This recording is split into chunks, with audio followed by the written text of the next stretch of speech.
Hello students, welcome to the English session. आज हम बात करेंगे एक बहुत ही वेल रिटन और मीनिंगफुल पोएम के बारे में। पोएम का टाइटल है ऑन किलिंग अ ट्री।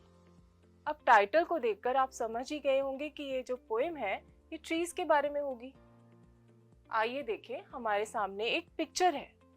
मैं चाहती हूँ कि इस पिक्चर को आप एनालाइज करें और जानने की कोशिश करें कि ये पिक्चर हमें क्या मैसेज दे रही है।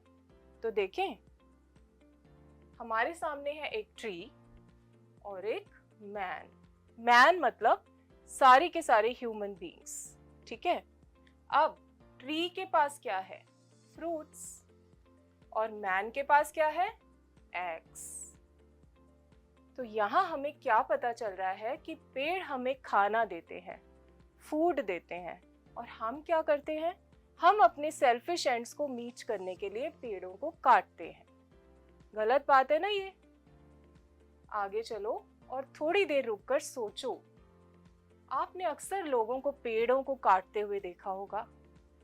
Now my question is, can a tree actually be killed? क्या पेड़ को मारा जा सकता है? Is it easy to do so? क्या ये काम आसान है? यही कुछ इसी से ही मिलता जुलता पोएट का मैसेज है पोएम में। इससे पहले कि हम पोएम पढ़ें, थोड़ा सा पोएट के बारे में जान लेते हैं। इस पोएम के पोएट हैं जीव पटेल। जीव Patel is an Indian. He is a poet, a playwright, a painter, as well as a physician. He was born in Mumbai on 18 August 1940 and he died on 3 November 2023 in Pune. Jeev Patel is known for poetry, painting and plays. Now let us hear to the recitation of this poem. The title of the poem is On Killing a Tree. It takes much time to kill a tree. Not a simple jab of the knife will do it. It has grown slowly, consuming the earth, rising out of it, feeding upon its crust, absorbing years of sunlight, air, water, and out of its leprous hide, sprouting leaves. So, hack and chop, but this alone won't do it. Not so much pain will do it.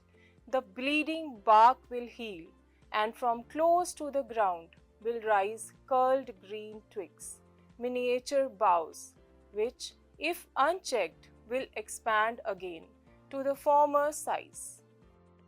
No, the root is to be pulled out of the anchoring earth.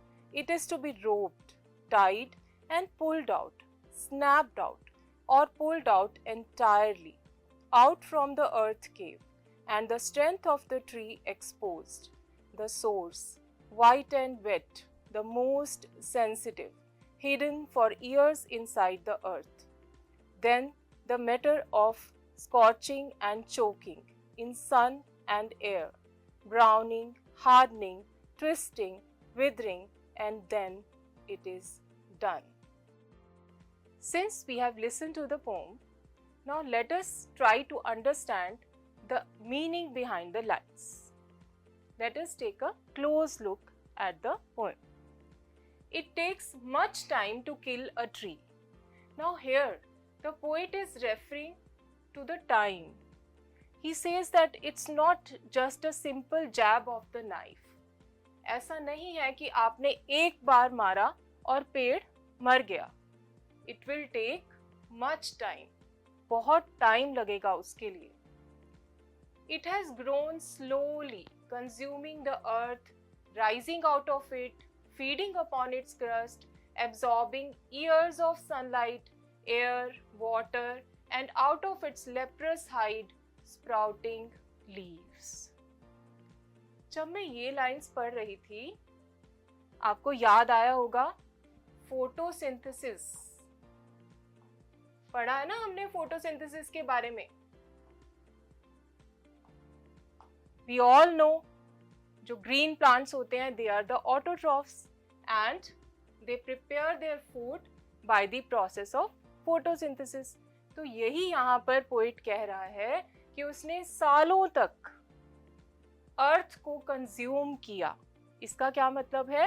It has taken it's nutrition from the ground, rising out of it, और उसी ground में से shoots बाहर आई, feeding upon its crust, जो भी nutrients थे वो soil से ही मिले पेड़ को, absorbing years of sunlight. In the presence of sunlight, air and water, the tree has grown to the size that we can see. Let us move ahead. तो हमें क्या करना पड़ेगा? The root is to be pulled out. अगर वाकई में tree को मारना है तो हमें रूट्स को पुल आउट करना पड़ेगा, बाहर निकालना पड़ेगा। कहाँ से?